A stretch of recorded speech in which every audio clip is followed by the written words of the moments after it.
O Vida em Conexão hoje recebe uma grande convidada, apesar de ser bispa e de vocês conhecerem ela de outras maneiras, ela também é minha tia, faz parte da minha família, e é a Bispa Rosália, que eu vou entrevistar hoje. E eu queria conversar um pouco com você sobre a sua história. Muitas pessoas já te conhecem, para quem não sabe, ela é irmã do Bispo Rodovalho, então eles tiveram uma infância um pouco turbulenta, um pouco complicada, e tudo isso fez parte de quem vocês são hoje, né? Como é que foi a história de vocês, assim, quando você nasceu, a sua infância, como é que foi tudo isso? Bom, primeiro, muito prazer estar aqui, tá? Nesse programa, dando esse tempinho aqui, passando esse tempo com você. Lia, nossa infância foi, assim, muito difícil mesmo, muito complicada, partindo do princípio, assim, do que hoje a gente entende que seria legal e interessante para a criança. Nós somos 5 filhos, o Robson o segundo e eu a quarta, e a gente tinha uma vida familiar tranquila, pai, mãe, tudo direitinho, mas meu pai lutava muito com dificuldade financeira. A vida do meu pai sempre foi ser fazendeiro, numa época em que as coisas eram mais complicadas, não tinha tanta tecnologia, dependia de olhar para o sol, ver se chovia, ver se fazia, olhar para o tempo, ver se estava sol, se estava chuva. Então meu pai teve muitas perdas. Nessas perdas, a família sofre muito, porque a vida do meu pai era fazenda e política. Então daí dá para ver a paixão do bispo pela política, né? Então, meu pai envolvia com dificuldades nesse sentido, a vida era difícil para a gente. Então, nós passamos muita insegurança, muitas privações, muitas dificuldades, mas também a gente foi aprendendo a criar força, né?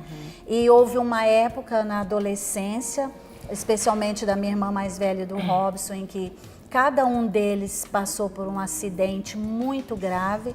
A minha irmã, um acidente de automóvel, que ela estava com umas amigas, que ela ficou em coma vários dias, quase morreu. E o Robson a seguir um acidente que envolveu uma arma de fogo na fazenda, que comprometeu a vida de uma outra pessoa também. Então tudo isso trouxe muito abalo. Então a nossa família era uma família que vivia de abalos. Abalos financeiros, abalos emocionais. Éramos muito envolvidos com o espiritismo. Minha mãe era espírita de centros de macumba, levava a gente para ser oferecido, para ser...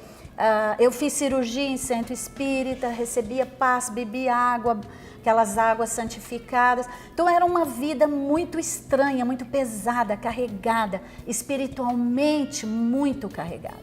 Mas através desses acidentes que aconteceram, a minha mãe encontrou o evangelho, exatamente ela e o Robson em primeiro lugar.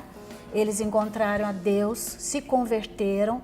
E a partir daí foi assim um marco, sabe? E aí, assim, eu sei que a história, assim, né, por fazer parte da família, eu sei como tudo isso também trouxe muita insegurança para vocês, né?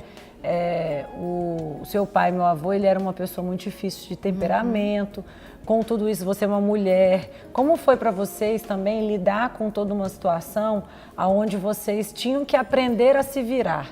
Como é que hoje para você assim, hoje você é mãe, hoje você tem a sua família. Como é que foi para você entender essas diferenças que existiam na sua família de origem para que isso não se repetisse na sua vida de hoje, assim? Independente de conhecer a Deus e tudo, para você separar isso. Então, eu me lembro que houve uma época, meu pai foi duro, absurdo, um homem mau para os filhos, porque a primeira vez que eu vi um abraço, eu recebi um abraço do meu pai, eu tinha 29 anos, primeira vez. A primeira vez que eu toquei na mão do meu pai, talvez eu tivesse uns 25, foi quando o irmão dele morreu e ele chegou diante do caixão e eu fiquei com receio que ele caísse. E eu peguei e toquei na mão dele. E eu estava conversando com o meu outro irmão, ele falou a mesma coisa, que a primeira vez que ele deu um toque no meu pai, ele já tinha uns 25 ou mais idade.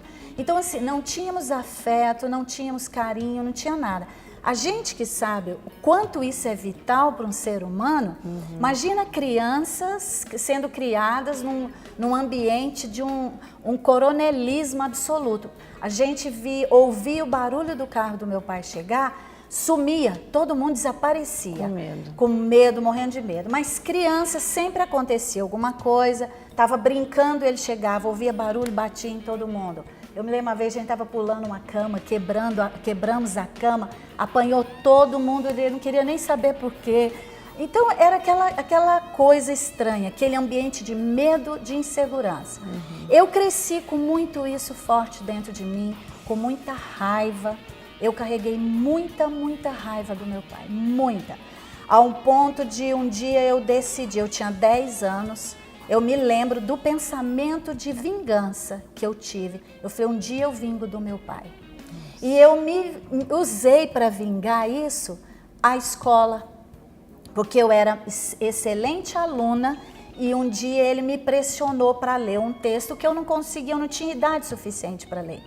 E quando eu entrei na faculdade, eu fiz vingança. Eu rodei 2, 3 cursos sem terminar. No meu inconsciente eu estava querendo me vingar do meu pai. Por aquela vergonha que ele me expôs, aquela raiva terrível que eu tinha dele. Mas à medida que eu fui encontrando Jesus, eu fui entendendo os limites dele. Meu pai foi criado por um homem muito pior que ele. A forma que o meu avô disciplinava eles, teve um episódio que eles plantaram feijão, ganharam dinheiro, foram comemorar. Meu pai tinha 14 anos, foi comprar o primeiro par de sapato dele da vida. Meu avô foi atrás, viu que eles tinham bebido uma cervejinha, os irmãos mais velhos. Ele colocou todos deitados na estrada, todos os filhos, e mandou o cavalo dele passar por cima. Nossa. Aí eu comecei a entender as histórias do meu pai. Eu falei, peraí, como que uma pessoa que apanha com um chicote de bater em animal, que recebe uma disciplina de um cavalo passar por cima, nunca teve uma roupa, nunca teve um sapato. Como que a pessoa dessa pode saber amar, pode saber tocar, pode saber abraçar? Não pode. Então, assim, a nossa conversão, eu sei que a minha, do Robson, dos meus outros irmãos, trouxe para nós essa consciência de que o amor de Deus é que podia restaurar. E graças a Deus, quando eu tive os meus filhos, o que eu senti foi, Deus estava me dando a oportunidade de dar o que eu não tinha recebido. Eu comecei a servir a Deus, eu tinha 14 anos, aceitei Jesus na nossa sala, num culto doméstico que o Robson estava fazendo, e ele sempre foi muito insistente. Todo dia que ele fazia esse culto doméstico, ele perguntava, vocês querem aceitar Jesus? Minha mãe, meu irmão, eu e a minha irmã mais nova. E todo mundo, não. Aí ele terminava. Ele não sabia tocar violão, mas ele tocava. Ele não sabia cantar, mas ele cantava. E queria que a gente aceitasse Jesus ali, tá? E toda semana, aí um dia eu fiquei olhando para ele assim, eu fiquei com dó. Eu falei assim, acho que hoje eu vou dizer sim, para o Robson ficar mais feliz. E eu disse, eu quero, hoje eu quero. Aí ele orou por mim e a partir daí eu comecei a fazer parte do grupo que eles estavam envolvidos. E nós fomos para uma cidade do interior, onde eles estavam sendo acompanhados. E lá realmente eu tive um encontro verdadeiro com Deus. Nesse encontro que eu tive com Deus, nós estávamos debaixo de uma árvore. Eu nunca chorei tanto na minha vida, eu chorei à noite. Eu fui batizada em línguas, ali eu recebi o dom de línguas, recebi o batismo no Espírito Santo, sem saber o que estava acontecendo. E naquele momento eu senti como se Deus tivesse rompido uma barreira. Foi uma cachoeira que começou a jorrar, um negócio assim. E eu vi que Deus era a fonte, eu comecei a receber. Eu lia tanto a Bíblia. Eu lia a Bíblia assim 3, 4 vezes por ano, eu orava desesperadamente, então a única coisa que eu tinha, era aquela presença de Deus. Bom, não saia daí, a gente vai dar um break agora no nosso programa, a gente já volta no segundo bloco, contando mais sobre a vida da Bispa Rosália, mas ela vai contar um pouco da vida dela de hoje, você não pode perder.